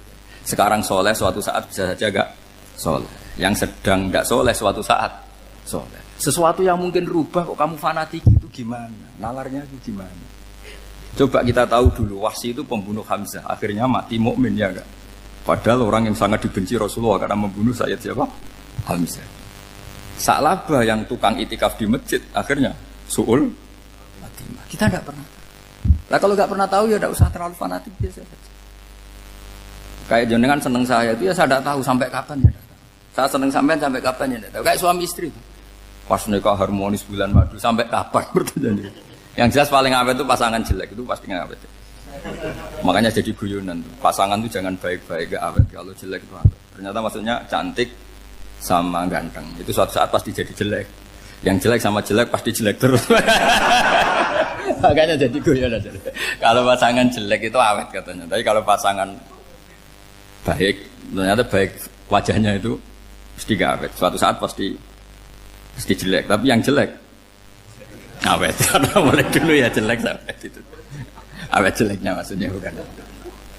Ya jelas ya. Jadi saya mohon sekali ini ilmu. Sampai ndak urusan ini bukan urusan cocok ndak cocok tapi ilmu. Ilmu harus kita dengar bahwa syariatnya para nabi itu yang sifatnya furu'iyah, tidak usuliyah, tidak tauhid itu potensi rubah. Sehingga mengkaji nasab manusia itu satu keharusan seorang ulama. Makanya setiap ada syariat nabi hal hadis syariah mu'abbadah amla, mansukhah amla. Karena potensi itu tinggi. Kita tahu dulu semua nabi sholat menghadap apa? Baitul Maqdis. Era Rasulullah dipindah ke Ka'bah. Tapi kalau kamu katakan total Baitul Maqdis ya tidak juga. Nabi Ibrahim mulai dulu madhabnya ke Ka'bah. Tapi kalau Nabi Musa ke Baitul Maqdis. Terus kamu bilang ini 01, 02 ya memang syariat jadi sesuatu yang furu'iyah. Nah, kenapa ini furu'iyah? Jawabannya sederhana. Ketika seseorang menghadap Ka'bah itu menghadap batu apa menghadap Allah? Allah. Ketika menghadap Baitul Maqdis hakikatnya menghadap Allah apa menghadap Baitul Maqdis? Allah. Maka menghadap Ka'bah itu sebenarnya masalah furu'iyah. Yang masalah usuliyah adalah inni wajjahtu wajhiya lilladzi fataras samawati wal ardh. Yang permanen adalah menghadap Allah Subhanahu wa taala. Cuma secara prosedur syariatnya secara zahir menghadap Ka'bah. Maka potensi rubah karena ternyata itu furu'iyah. Untuk kiblatnya itu furu'iyah. Yang permanen adalah menghadap ke Allah Subhanahu wa taala. Ini pentingnya. Jadi terus sekarang masih antar nabi apa di internal nabi? Ini sudah mau selesai waktunya, sudah habis ini. Internal. Ini sudah selesai ini sudah pas ini. Mohon Pak Anda. Wah. Jam ini sudah. Sampai mana tadi? Diteruskan apa enggak? Sudah ya, sudah kayaknya sudah. Biar kelihatan cerdas. Sekali pertemuan sudah pinter gitu. Berapa? Setengah jam sudah pinter. Yang internal nabi apa antar nabi? Internal ya, sudah sekarang ke internal. Kalau internal lebih banyak lagi contohnya. Yang masyhur tentu masalah Baitul Maqdis. Dulu Rasulullah pernah sholat menghadap Baitul Maqdis 16 bulan. Berapa? 16 bulan, kila 17. Pokoknya khilafnya hanya 16 dan 17. Kalau ada bilang 10 bulan berarti gak pernah ngaji. Khilafnya, karena khilafnya itu hanya 17 sama 16. Akhirnya sama Allah diminta disuruh menghadap ke Ka'bah. Saya ulang lagi, itu tetap masalah antar nabi sebetulnya. Begini, Makom itu kalau dalam bahasa Arab bukan kuburan. Kalau di Indonesia kan makomnya Sunan Bonang itu kan kuburan. Kalau makom dalam bahasa Arab itu sesuatu yang pernah dipakai singgah, itu namanya apa? Makom. Lalu Rasulullah itu pertama di Medina itu madhep Baitul Maqdis itu 16 bulan. Orang Yahudi senangnya bukan main. Sampai mereka bilang gini, Muhammad tuh gaya-gaya nantok punya agama baru, tapi kiblatnya ikut kita. Baguslah anak itu katanya, masih tahu diri katanya. Bagus katanya itu masih tahu diri. Jadi senangnya bukan main orang Yahudi. Karena kiblatnya Muhammad sama dengan mereka. Ya tentu mereka jangkar Muhammad, bukan Sayyidina Muhammad atau Rasul Muhammad, karena mereka masih gak iman. Nabi itu ya agak tersiksa karena beliau secara gen turunan Nabi Ibrahim dan kiblatnya Ibrahim itu Ka'bah. Agak tersiksa tapi sami'na wa ata'na tetap madhab ke Baitul Maqdis berapa? 16 bulan. Suatu saat Nabi Muhammad itu disuruh madhab Ka'bah. Ini dengerin. Akhirnya madhab ke Ka'bah. Apa yang terjadi? Orang Yahudi komentar gini, Muhammad itu gimana? Dia di perantauan, rindu sama keluarganya. Terus rindunya itu diaplikasikan jadi perilaku agama. Jadi dia madhab Ka'bah dianggap kangen. Kayak saya kan orang Rembang. Rembang itu apanya Jogja? Timurnya apa-apanya? Enggak, Jakarta itu mana Jakarta itu? Barat sana ya. Ibaratnya saya orang Jakarta, terus merantau di Jogja. Dulu kiblatnya itu menghadap ke timur. Terus ketika madhab ke barat, kata sampean, wah itu padune kangen apa? Keluarga. Juga kurang ajar orang Yahudi. Jadi orang Yahudi itu memang paling pinter bully. Makanya kalau sampean tukang bully itu ya agak-agak, ya enggak. Saya tidak ngomong agak ya, pokoknya agak-agak. Ya. Pinter bully orang Yahudi. Makanya enggak ada orang debat sepinter orang Yahudi. Yang bisa ngalahkan hanya Tuhan itu. Orang Yahudi yang bisa ngalahkan hanya Tuhan. Beliau Sayyidina Ali orang paling terkenal cerdas. Itu kalau sama orang Yahudi itu pusing. Karena ya apa logikanya itu? Saya beri sekian contoh. Ada orang Yahudi tanya gini, Muhammad, kalau kambing mati itu yang bunuh siapa? Ya Allah, mati langsung itu. Agama kamu itu aneh, Mak. Yang langsung sentuhan Allah haram, tapi yang lewat tangan-tangan jahil manusia malah halal. Harusnya itu yang halal kan orisinal, langsung Allah yang bunuh. Jadi utaknya itu aneh, dari cara berpikir itu aneh. Nah cara sampean ini kan, nak halal pangan kue. Tapi Nabi kan nggak boleh bertutur kata kasar gitu. Kalau yang jadi Nabi saya untalan ngono kan gitu. Tapi Nabi kan nggak boleh kasar. Jadi Nabi itu problem karena nggak boleh apa? Kasar. Kalau kita kan gampang, wis nak halal untalan kan selesai apa? Tapi Nabi nggak boleh kasar gitu. Jadi nggak Nabi, sampean itu kan enak. Mau keliru ya pantas, mau apa saja pantas. Karena kan nggak panutan. Kalau Nabi nggak bisa meluruskan kebenaran itu harus tetap sesuai akhlak. Ya jadi agak kerepotan. Makanya punya Umar alhamdulillah ada yang nggak perlu aturan itu. Jadi enak. Jadi ya itu memang aturannya harus itu. Coba Nabi itu perang tapi nggak boleh bunuh. Kayak apa susahnya? Beliau jadi sasaran tembak tapi nggak boleh bunuh. Kalau sahabat kan enak, duel, relax, santai, bisa tarung. Kalau Nabi nggak boleh. Makanya Nabi meskipun ikut perang terus gak ada sejarah orang yang dibunuh. Ya hanya satu peristiwa itu pun dibaca orang kafir, ditangkis Nabi, pedangnya kembali ke dia mati. Tapi gak ada yang Nabi. Karena Nabi kalau pembunuh nanti itu terus kayak pendekar kan susah juga punya Nabi kok. Habis perang misalnya Nabi tanya, Muhammad habis perang berapa? 1000. Ya repot juga punya Nabi mantan apa? Pembunuh meskipun yang dibunuh orang kafir, tapi kan kayak apa ya? Fitrah manusia itu akan menolak kepemimpinan orang yang gitulah pokoknya gak bisa diterangkan itu. Makanya Nabi itu gak pernah bunuh meskipun kayak apa musuhnya tapi gak pernah bunuh. Untungnya di sekeliling orang-orang yang tadi. Jangan bilang tuh suka bunuh ya, pokoknya perang gitu ya. Perang dengan bunuh itu beda loh. Ya. Kalau perang itu fair apa? Fair. Sampai mana tadi? Nabi Ibrahim ya tadi. Makom tadi saya ulang lagi. Nabi Muhammad menghadap ke Baitul Maqdis itu hanya Allah nuruti. Ini loh Nabi betul. Tahu betul bahwa di antara syariat adalah Baitul Maqdis karena semua Nabi pernah berkiblat Baitul Maqdis. Tapi Nabi ketika menghadap ke Ka'bah, Nabi juga dibilangin sama Allah. Ini loh syariat yang benar karena Ka'bah juga kiblat sing a'taku, lebih tua ketimbang Baitul Maqdis. Maka disebut Ka'bah Atiqah. Ilal Baitil Atiq. Kalau Quran bahasakan Ka'bah apa? Wal yatawafu bil Baitil Atiq. Atiq itu tua sekali. Ya sudah. Ketika berstatus tua itu orang Yahudi seneng, mergo roh kelirune Muhammad.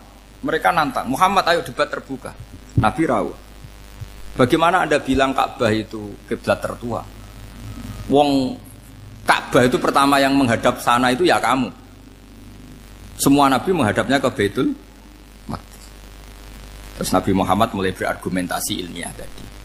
Enggak, Ka'bah itu kiblatnya Ibrahim. Jadi Ibrahim dulu itu yang mulai dulu kiblatnya itu di Ka'bah. Terus orang itu tanya, buktinya apa? Terus dijawab, fihi ayatum bayinatum maqam Ibrahim. Ternyata di situ ada jejak kakinya Nabi Ibrahim, yaitu batu yang diinjak beliau ketika bangun Ka'bah. Itu argumentasi ilmiah. Lah barang orang Yahudi kehilangan ilmu, itu gobloknya orang Yahudi. Makanya yang bisa mengalahkan Yahudi hanya Allah Subhanahu wa taala. Luang Ibrahim saja golongan kita, pengikut kita. Ibrahim itu pengikut Yahudi. Wah, itu Nabi mulai senyum-senyum, mulai tertawa-tawa. Wah, itu goblok, orang terdidik. Karena itu ibaratnya kayak kamu bilang Soekarno itu pengagum Puan Maharani. Kira-kira seperti itu. Soekarno itu pengikut Puan. Karena Yahuda itu Yahuda bin Yakub bin Ishak bin Ibrahim. Saya ulang lagi ya, nasabnya Yahudi ya Pak. Yahuda bin Yakub bin Ishak bin Ibrahim. Jadi Ibrahim itu mbah keempat dari Yahuda. Tapi karena mereka kalah debat, Ibrahim itu pengikut Yahudi. Itu sama dengan bilang apa? Soekarno itu pengikut Puan Maharani. Itu kan jadi aneh. Atau Gus Dur pengikut Mbak Yeni. Atau Basim Masari pengikut Mbak Yeni. Itu kan aneh. Wah, akhirnya sama Allah diingatkan.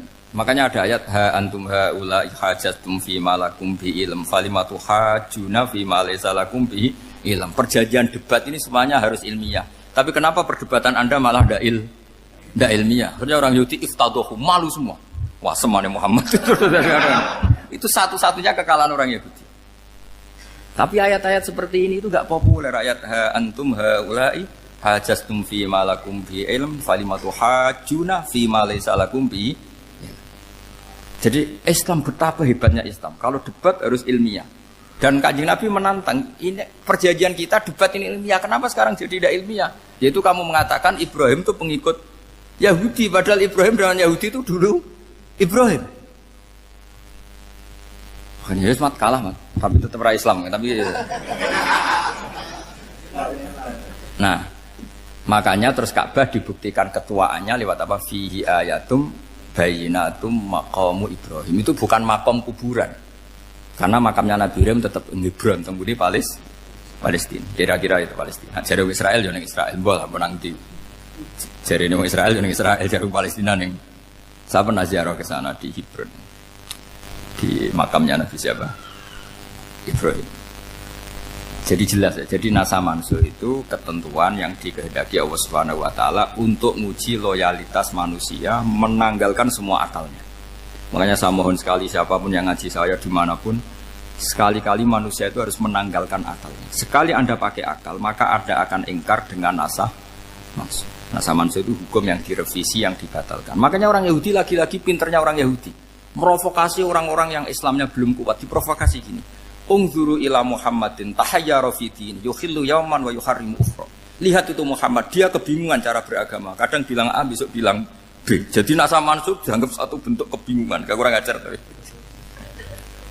Wah, akhirnya sebagian orang yang murtad. Makanya nasa mansub itu satu peristiwa yang menjadikan banyak orang murtad. Karena diprovokasi orang Yahudi bahwa itu bentuk kebingungan Muhammad. Akhirnya terus saya qulu sufa minan nasi ma wallahum angqiblati mulati kanu aliyah. Nah, kelirunya orang Yahudi adalah ternyata nasa mansuh yang dipilih Rasulullah itu semuanya ada di Taurat dan Injil. Termasuk di Taurat dan Injil disifati dan Nabi sholli ilal qiblatain, bahwa Nabi ini akan bersolat dengan dua kiblat. Makanya tetap ditantang. Qul fa'tu bit-taurati fatluha in kuntum shadiqin. Kalau kamu tidak percaya bahwa saya ini orisinil, ayo bareng-bareng mengkaji Taurat. Tapi mereka tidak siap mengkaji Taurat. Karena Taurat semuanya mendukung Rasulullah Muhammad SAW. Fatluha in kuntum shadiqin. Makanya ini penting sekali ngaji. Jadi perdebatan itu macam-macam. Dan itu pinternya orang Yahudi. Ungzuru ila Muhammadin tahayyara fi dini yukhillu yawman wa yuharrimu ukhra. Ini penting sekali. Makanya nasa mansuh itu uji loyalitas. Itu Imam Malik kalau mencontohkan ke Imam Syafi'i. Saya berisikan contoh fikih. Ini saya melanggar waktu ini. Ini sudah berapa?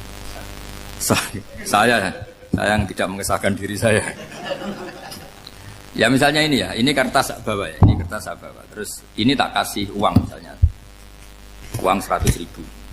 Atau kalau contoh Imam Syafi'i dulu dididik Imam Malik begini. Ya Syafi'i kalau kamu punya 2 budak, 2 pembantu, kalau dulu kan masih ada budak, 2 pembantu lah kira-kira. Seneng mana, yang cerdas sama yang goblok? Seneng yang cerdas.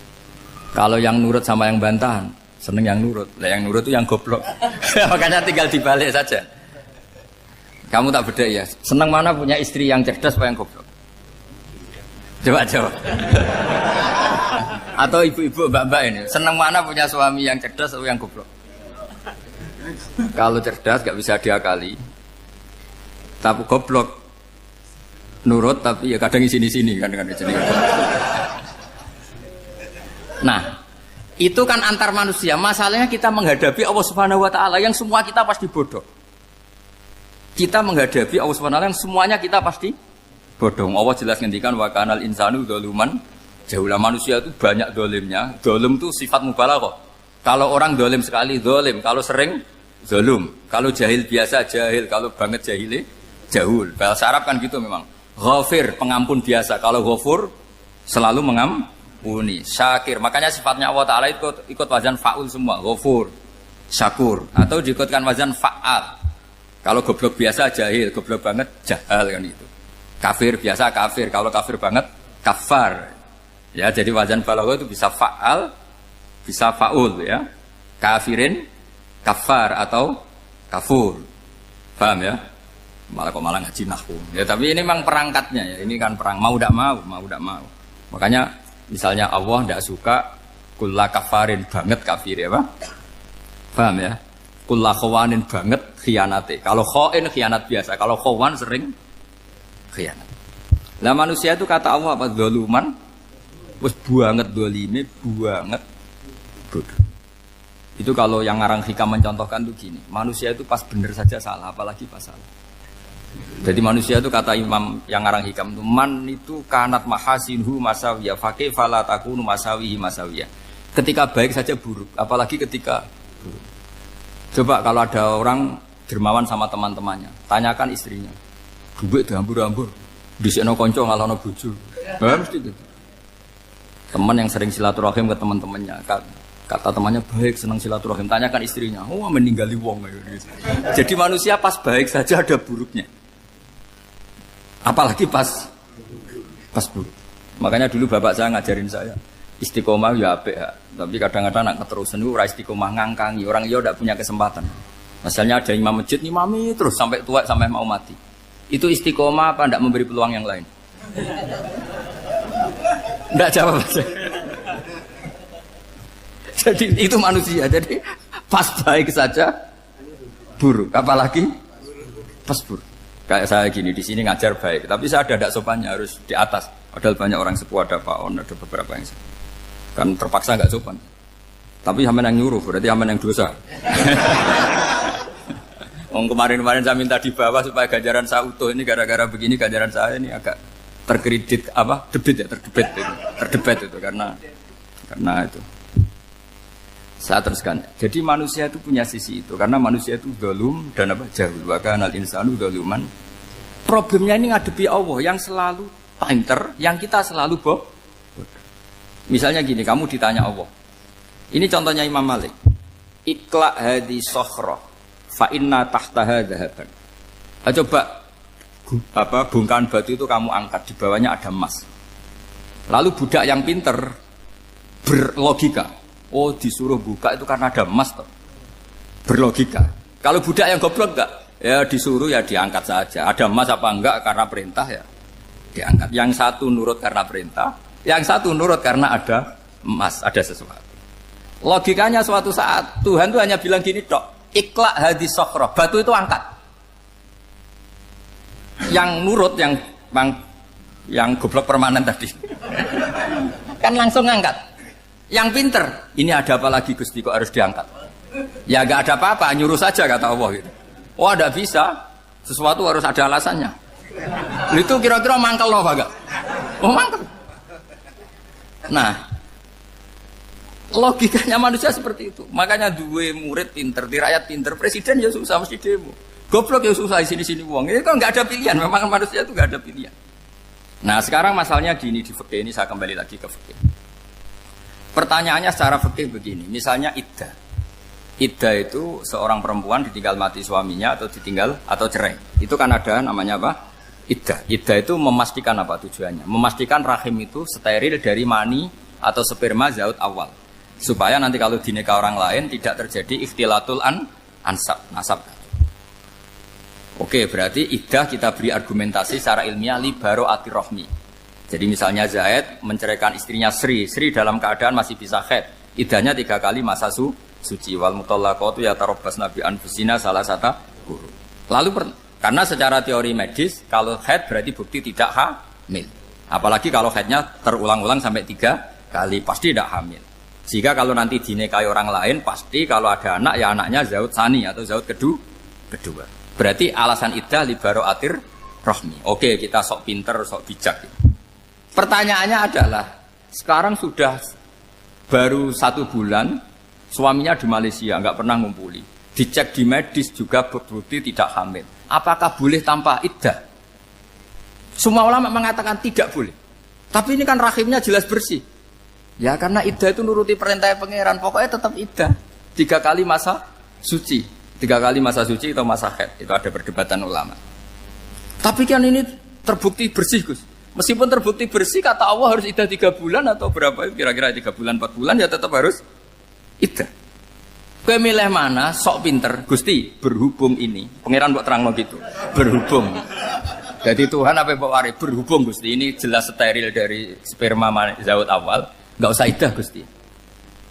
Sama aja kamu disuruh majikan kamu ikhla hadis safra, berhubung nggak ada apa-apa, nggak usah ya. Kira-kira mangkel nonda budak yang seperti itu. Mangkel. Maka dibutuhkan kebodohan dalam beragama.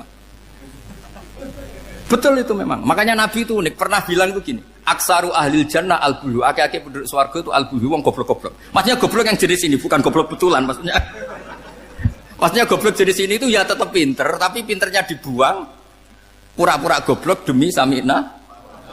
Jadi saya misalnya kok pinter dan goblok tadi sekaligus, pinter dan goblok. Ya bah, ikhla hadis sokhra fa inna tahta hadapan. Tak angkat karena saya tahu di bawah ada emas. Tapi di hati saya sajane ya mergo perintah. Suatu saat kok disuruh Allah ikhla hadis sokhra, perintah ya tak angkat ya sudah. Jadi ya pinter ya goblok. Saya tahu namanya perintahnya Allah pasti ada hikmahnya. Hikmahnya iddah adalah li baro'atir rohmi. Tapi hikmahnya jadi kawula adalah nurut perintah Allah, cek tahu alasannya maupun tidak. Lah di sini ada illatul hukmi untuk membangun kecerdasan, tapi ada loyalitas untuk membangun ubudi. Ya, bahwa kita ini kawula roh tetap loyal. Makanya tadi pagi saya cerita Sayyidina Umar. Sayyidina Umar kayak apa cerdasnya? Tapi tetap ubudi ya. Yaitu Rasulullah SAW sering dibully orang kafir. Muhammad itu gaya-gaya nantok. Wong ra oleh nyembah berhala, ra oleh nyembah watu, jebule dekne nyembah Hajar Aswad. Karena dilihat dari jauh kan tetap nyium Hajar Aswad. Coba kalau kamu lihat dari jauh. Kamu sujud dari jauh kan kayak sujud sama batu. Makanya Sayyidina Umar karena orang kafir masih cara berpikir gitu, tiap nyium Hajar Aswad itu komentar gedumel. Alim tu annaka hajarun la tadurru wa la tanfa. Walau la anni ra'aitu Rasulullah qabbalaka ma qabbal. Aku roh nak ke watu, ramadoroti ramanfaati. Kalau saja saya tidak melihat Nabi nyium kamu, saya tidak sudi nyium kamu. Jadi tidak berdoa doa mustajab itu tidak berutuh. Karena apa? Umar tahu ini masalah secara tauhid. Kalau saya doa depan Hajar Aswad nanti dikira syirik karena berdoa di depan batu. Tapi kalau saya tidak nyium nyulayani sunnah Rasul yaitu nyium Hajar, wis tengah-tengah nyium sambil gerutu, itu sudah kompromi. Ya nyium tapi gerutu. Kayak apa? Makanya ya cerdas tapi ya goblok tadi ya cerdas. Itu uniknya Rasulullah. Jadi muji orang pintar ya sudah langit. Tapi Nabi pernah dalam satu hadis mengatakan aksaru ahlil jannah al-bulbu. Aki-aki penduduk swarga itu orang bodoh. Artinya orang bodoh itu bukan bodoh betulan. Kan? Dia meninggalkan akalnya demi loyalitas ubudiyah. Nah, untuk menutup sesi ini terakhir betul tak tutup selain ini selesai. Untuk menutup itu bukti begini, perang Badar itu perang yang nggak mungkin dimenangkan umat Islam karena orang kafir itu 1000 dengan pasukan full dengan peralatan perang full. Rasulullah itu tahun kedua Hijriah itu pasukannya hanya 313. Itu pun pedang itu untuk orang 5 itu hanya ada pedang 1. Jadi kalau mau dibaca orang, sih kamu nilai pedangnya aku. Itu kan nggak kebayang perang dalam keadaan seperti itu. Jadi mesti kalah, orang kok mungkin kalah, mesti. Tapi Nabi tetap bilang, saya ini disuruh Allah perang, ya harus berangkat. Yaitu perang Badar. Kata para sahabat, ya Rasulullah ini nggak masuk akal, sudah nggak usah perang, ini nggak masuk akal, mau setor nyawa. Sudah gitu dadaan, nggak ada persiapan. Lucunya apa? Sahabat itu ketika Nabi tetap berangkat. La akhrujanna walau waqti. Nabi menginginkan saya tetap berangkat meskipun sendi. Setelah Nabi berangkat sekian meter, tuh sahabat ikut semua. Kata Nabi, lah kamu kok ikut? Ya ikut saja. Kata kamu mesti kalah. Ya anggap saja setor nyawa. Demi loyalitas pada jenengan. Itu makanya nggak ada periode sebaik periode sahabat. Tapi yang gerutunya jalan. Karena gerutu ini bawaan ilmiah. Makanya kita loyal sama presiden. Tapi yang nggak cocok ya gerutunya jalan.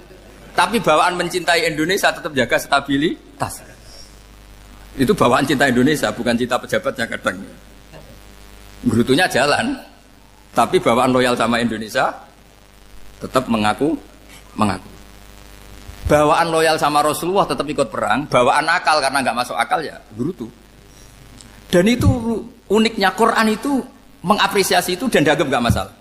Saya bacakan ayatnya. Kama akhrajaka rabbuka min baitika bil haqq wa inna fariqam minal mu'minina lakarihun yujadilunaka fil haqqi ba'dama tabayyana ka'annama yusaquna ilal mauti wa hum yanzurun.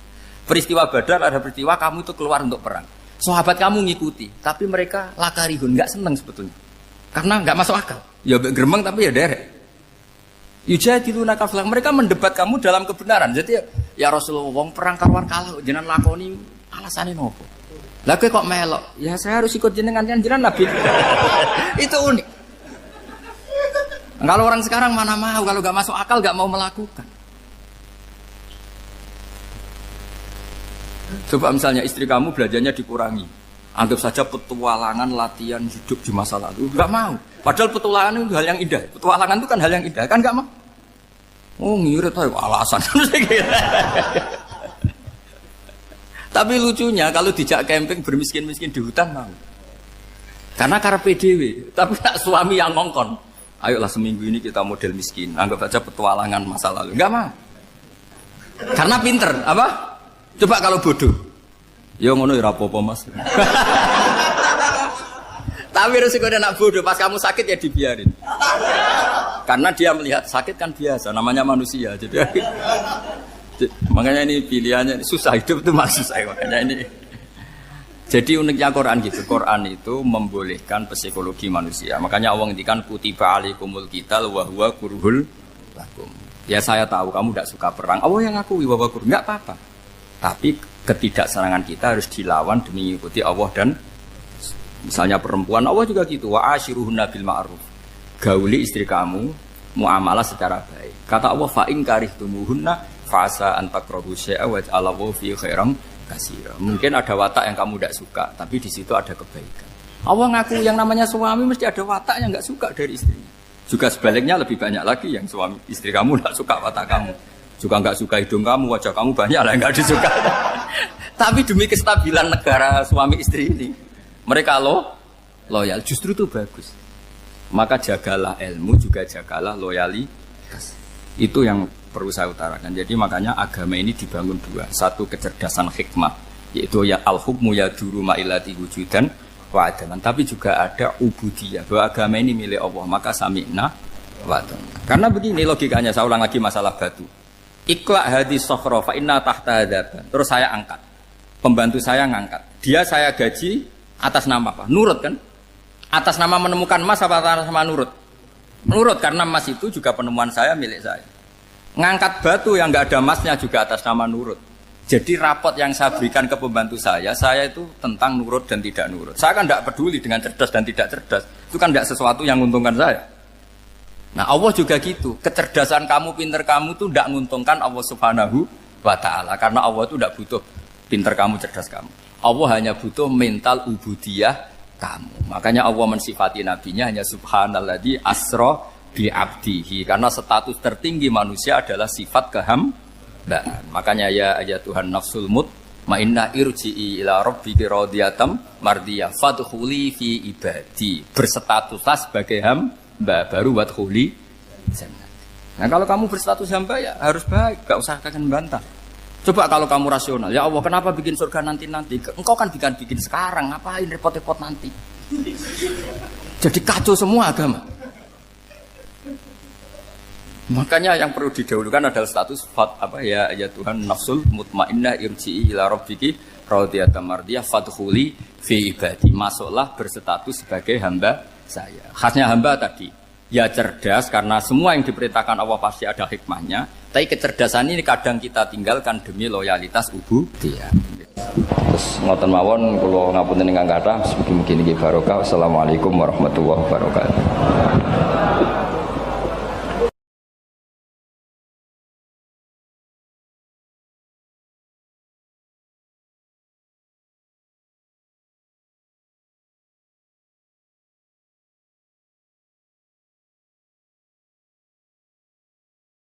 Ono bajingan kondang, gak tahu konangan. Atau koruptor paling gampang. Koruptor urung ketangkep KPK. Terus dicolong. Iku sing njupuk barang ning omahe terus darani maling. Padahal luwih maling koruptore. Dieling-eling nggih, kula baleni malih iki pentinge ngaji ya. Dadi aja geman iktimat mbek barang sing ora wujud.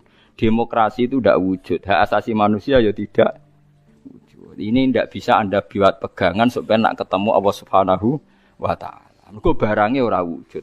Dadi kabeh ning donya iki liyane manungsa udah sering maca tasbih, sering salat. Ya kowe ora roh. Kowe ora usah takok carane. Kados kowe iman nak gedang ana gizine, sego ana gizine. Kowe ora tau takok kan manggone endi carane piye.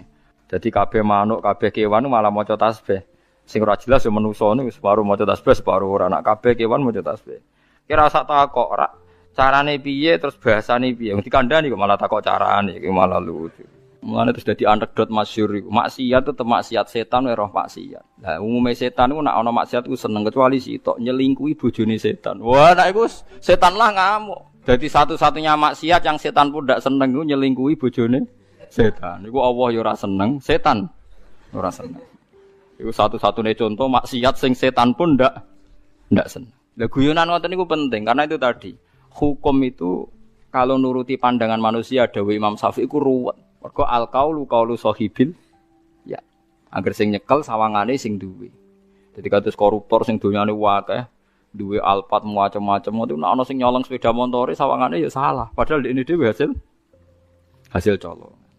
Nah, tapi ki bener nyolong ya keliru, nyolong kok bener. Ya wis ngono agama wis ngoten iku. Lah mulane walillahi mulkus samawati wal ardh. Assalamualaikum warahmatullahi wabarakatuh. Bismillahirrahmanirrahim. Nahmaduka ya ghafuru ya syakuru wa shalli wa sallim barik ala sayyidina maulana Muhammadin wa ala alihi wa sahbihi asma'in nama ba'du. Pun kula terangno kados adate ulama-ulama riyen nggih. Dados pertama jenengan iman nek Allah niku wajibil wujud. Eling-eling nggih. Awal kita iman Allah wajib napa? Wujud. Dadi fawwau maujudun qadimun napa? Bagi mukhalifun lil khalqi bil itlaqi. Jadi intinya iman itu harus pada sesuatu yang wujud. Asy'. Lah wujud yang paling awal itu Allah Subhanahu wa taala. Terus liyane niku mboten wujud. Niki kula gadah cerita sithik niki kula haru tenan roh cerita niki. Ada seorang demokrat sejati. Orang yang sangat-sangat membela demokrasi itu akhirnya dia masuk Islam. Ketika masuk Islam itu alasannya sederhana. Demokrasi itu ndak sayun maujud, ndak sesuatu sing wujud. Kok tak bela-belani nganti mati ku lha opo? Sebenarnya aku nak ning akhirat iku mahwa demokrasi. Dadi dekne tobat akhire. Engko aku nak mati demi demokrasi. Terus demokrasi dhewe enggak sesuatu sing wujud. Apa iso nyafaati aku? Lah ini yang konco-konco mahasiswa atau LSM atau siapa saja harus mulai mikir. Jadi banyak kita itu ngimani sesuatu sesuatu itu tidak wujud. Tapi demokrasi itu makhluke piye rupane. Nah Nabi Muhammad jelas orangnya ada, figur yang ada. Jadi bisa memperjuangkan kita nanti di akhirat. Kiai jek ono, masih ono sing darani syirik lah nak percaya kiai tetep wonge ono. Lah nak demokrasi. Ya sebenarnya akhirat, ya Allah, saya mati ini demi demokrasi, celukan demokrasi. Kon ngajukan apa? syafaat. Lah makanya ngendikane ulama-ulama, kula nerangno model ulama kuno mawon. Iman niku titenane sing bener sitok, iman mbek sesuatu sing wujud. Demokrasi itu tidak wujud. Ijtima iftirak juga tidak wujud. Jadi keliru misalnya ini kalau nate ngaji filsafat yang Islam sing alim-alim kados Ibnu Arabi kados. Kalau orang Kristen bilang Roh Kudus, Jibril atau Roh Kudus Allah itu bersemayam di Isa, gara-gara ada istima terus jadi Tuhan. Istima itu ya ada wujud. Iftirak juga ada wujud. Rungokno tenan iki. Misalnya ini HP, ini yang saya pegang tangan kanan apa? HP. Yang saya pegang tangan kiri ini amplop, pulpen gampang. Amplop mari darani dhuwit niku, repot teng Indonesia nih. Padahal kalau di amplop gue batas kitab. Lha nggih, amplop kula niku tulisane ku naskah. Kula nak sinau teng kitab-kitab anen niku kula kutip teng amplop teng kitab. Mboten kados amplop Ruhin. Dadi wis ora sugih tapi amplop isine napa? Dhuwit. Nah kula isine naskah. Ya ini HP ya, di tangan kanan saya namanya apa? HP. Berarti HP maujud. Mon mikir lenan mon, HP ini maujud. Tangan kiri kula pulpen. Pulpen ini maujud. Ketika bertemu orang menyebut ijtima. Lalu ijtima itu wujud enggak? Enggak kan? Ketika saya pisah namanya iftirak. Jadi fal istima wal iftirak amroni nisbiyani la wujuda li dzatihima. Jadi jenenge kumpul lebih pisah itu sesuatu yang tidak ada. Sing ana ya HP, nak nempel jenenge kumpul, nak pisah jenenge pisah. Lah bela hak asasi manusia yang ngoten niku, nak bela wong jenenge hak asasi manusia. Nak nginjak wong jenenge nginjak hak asasi manusia. Tapi hak asasi atau demokrasi itu sesuatu yang enggak wujud. Sampeyan mbok bengok-bengoki piye ya demokrasi, saya ini mati demi engkau. Goblok gak misalnya wong mati demi demokrasi. Nah, makanya Islam itu mendorong aja sampai kowe koyo wong kafir nyangka amale ana gunane jebule muk koyo amun-amun mbok sangka banyu jebule ora ana. Koyo kowe nyangka demokrasi sesuatu sing sakral jebule barange ora ana. Beda bela Nabi Muhammad, bela Imam Ghazali, bela ulama-ulama, piye wae ana wujude. Paham nggih? Nah ana wujude ana kemungkinan ana komunikasi, ana saling tolong. Ada wong mati demi nyari makan, sego ana wujude. Ya iku paling angel ning bab filsafat. Tapi manusia itu seneng ae tertipu mbek sakasaro bim biki ati yahsabu dzamanu. Nah, dadi barang ra wujud disangka wujud. Wau kados amun-amun disangka wujud jebule. Lah wujud kula baleni malih iki. Kecuali begini, Anda bela demokrasi karena itu mbok anggap amal soleh yang disahkan Islam. Berarti kan bukan karena demokrasi, karena panduan Islam yang membenarkan ada di antara bentuk. Kalau berarti itu, kalau begitu kan Anda dipandu oleh apa? Islam. Misalnya ada orang kecil ditindas majikannya, terus kamu bela orang kecil. Wah ini atas nama demokrasi tidak boleh. Tapi di hati kamu sebetulnya bela Islam, karena Islam menyuruh menolong yang lemah. Yang menolong yang lemah dalam konteks nasional misalnya dibahasakan demokrasi itu boleh. Tapi masalahnya juga nanti mungkin Rasulullah cemburu. Dadi yo sing apik ora jare aku tapi jare demokrasi. Lha iku yo repot meneh. Lah selama ini kasusnya begitu, semua kebaikan seakan-akan sumbernya dari demokrasi, tidak dari napa? Islam. Menolong orang lemah demokrasi, membela kaum minoritas demokrasi, menegakkan keadilan. Lah nek kowe ditakokno Kanjeng Nabi, dadi aku ora tau mbok sebut. Resiko lagi kan? Wes saiki semenjak ngaji ini ke milih ndi? Milih dipandu demokrasi apa milih dipandu Kanjeng Nabi? Tenan wani. Nah, engko nang isen ngarepe wong akeh lho, masalahnya kan kurang gaul misal. Nah, mulane wong kudu mikir, adinu aqlun waladina liman la kalala. Terus sing wujud iku HP, sing wujud iku pulpen. Nak ditemplekno jenenge kumpul, nak dipisah jenenge bisa. Tapi pisah mbek kumpul barang sing ora wujud. Lah barang ra wujud saiki kudu dimani orang mati demi demokrasi. Lalu demokrasi itu apa wujud? Mana ada orang tobat itu perkara ini. Nanti kalau saya di akhirat ditolong demokrasi kan tidak juga. Amalannya pun bener, iman yang kejenengan be Allah, be Kanjeng Nabi pun bener. Mergi iman be barang sing napa wujud. Lalu kedua, Kalau Anda iman fungsinya makanan atau minuman atau makhluk selain Allah, niku bener wujud, tapi wujud yang berkesudahan. Makanya disalahkan juga sama Allah, wong barang berakhir berkesudahan kok mbok imani. Makanya namung iman be Allah Subhanahu wa taala mergo hayyum bak napa hayyum bak. Makanya Allah ngendikan wa tawakkal 'alal hayyil ladzi la yamut. Kena tawakal ya be zat sing ra iso mati. Karena kena percaya presiden mati. Percaya ya wujud tapi mati. Ya bingung barang presiden. Paham ya? Duit ya hilang. Wis mati sik malah sedurunge mati duit wis mati. Sing urip-urip kan kowe. Dadi duit pastine wis apik tengok-tengok wis mati. Paham lah wong kafir senengane dewa-dewa ana amal padahal hakikate kasarobi yahsabu dzamanu ma iki hebate Quran. Terus wong iku kudu mikir. Dadi yang kita bela-bela iku barang sing ora wujud. Demokratisasi itu ndak wujud. Kita harus bersambung, kita harus punya visi bersama. Mbok piye sak uni-unine kowe ketok saiki kowe wis jog ngaji kula niku mukmin. Mukmin niku pokoke nek cara Allah apik wis lakoni atas nama perintah Allah. Mergo iki demi barang sing wujud.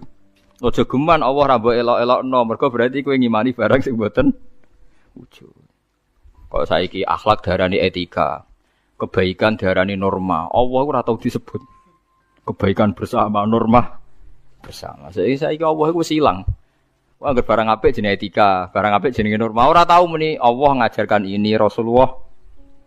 Suwe-suwe bahkan orang itu sampai bisa bayangkan tanpa agama karena merasa sudah bisa menemukan norma tanpa agama. Lalu lucunya banyak santri yang ngikut itu. Ya itu musibah.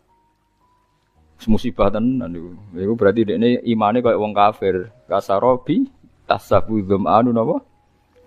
Hatta idza ja'u lam yajidu tenan ketika dibela-bela nanti di akhirat demokrasi itu udah ada.